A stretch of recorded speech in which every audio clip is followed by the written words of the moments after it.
On behalf of Physics Made Easy Kota, we come with a new video lecture on the chapter Atoms and Nuclei. First of all, we are going to discuss J.J. Thomson model of atom. We all know that atoms are the building block of matter. They consist of the three basic particles, electrons, protons, and the neutrons. And the first model of atom was proposed by J.J. Thomson.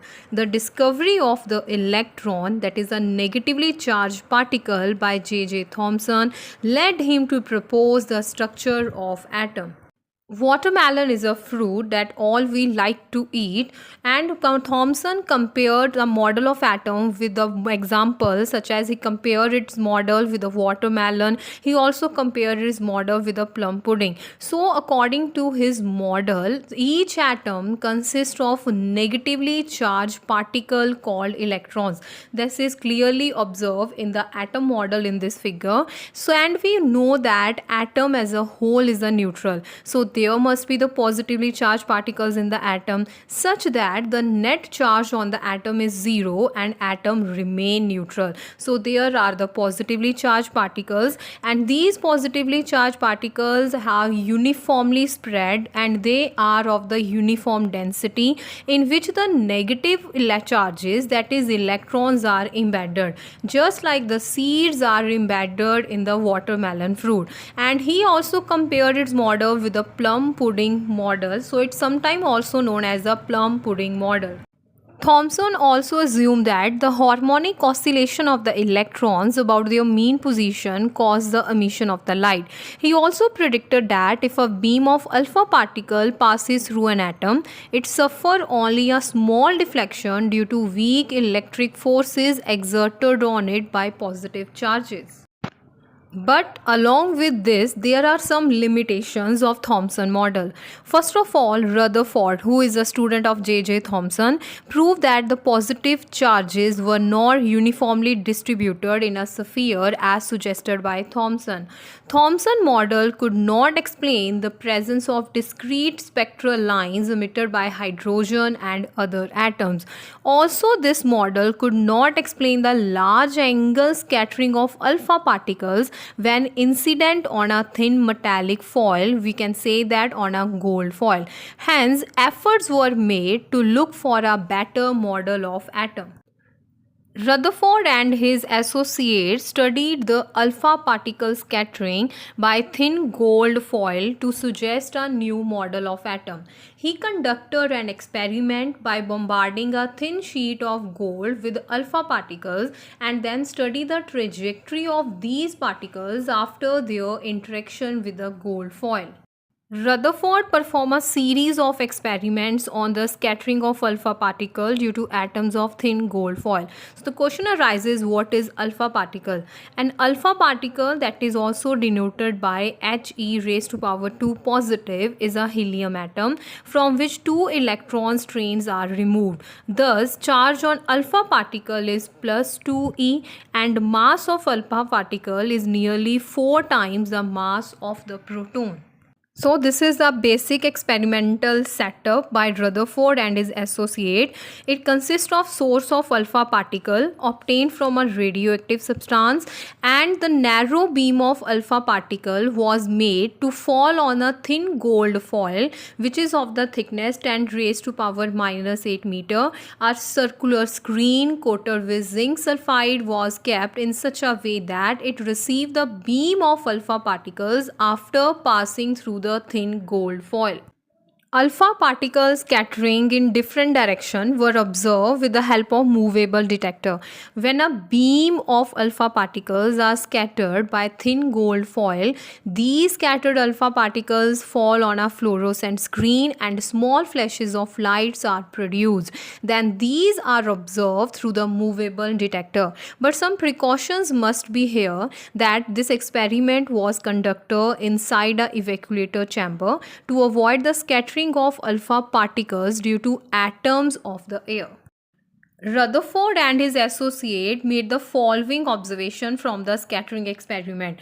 The first one, that the most of alpha particles pass through the gold foil undeflector. It is shown by the path A. It means that most of an atom is an empty space. Some of the alpha particles were deflected through small angle as shown in path B, and for the path number C, that few alpha particles were deflected through large angle, and some of them even retrace their path, that is the angle of deflection was 180 degree. So these observations are given by the Rutherford from his scattering experiment.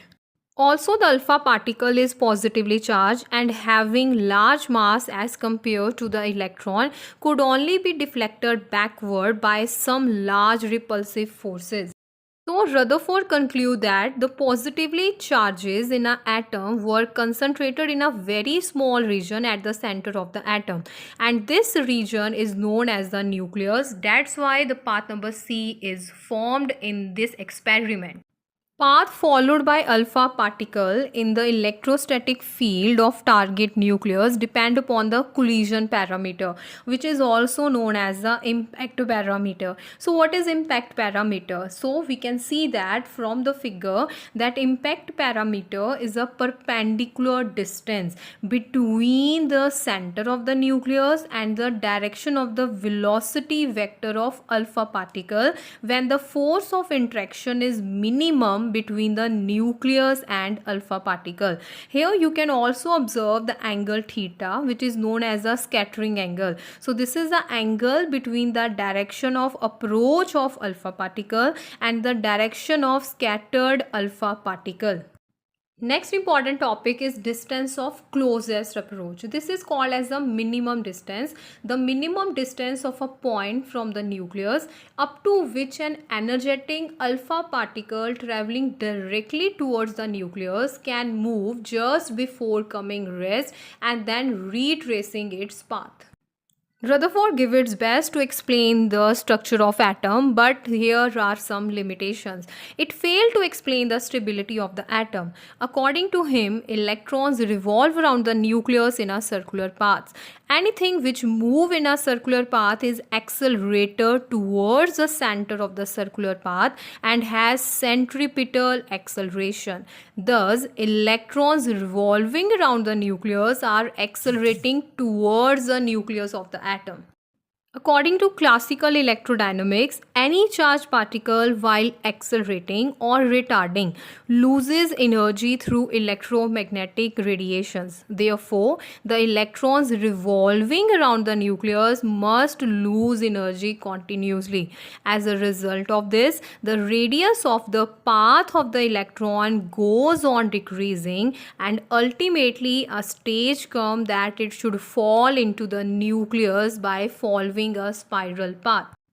But it never gonna happens, as atom should not collapse. The electron keep on revolving around the nucleus without falling into it.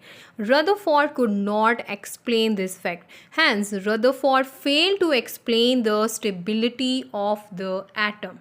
There are some questions related to the Rutherford model of atom. How was the Rutherford model formed? It was formed by the scientist Ernest Rutherford. What is an alpha particle? We already studied that alpha particles are the nucleus of the helium atom. It has a charge +2. The fast moving alpha particle has a good amount of energy. Why did Rutherford use a gold foil? Because he wanted as thin a layer as possible, and the gold foil was about 1000 atom thick. Thank you for watching. Take care. Have a nice day.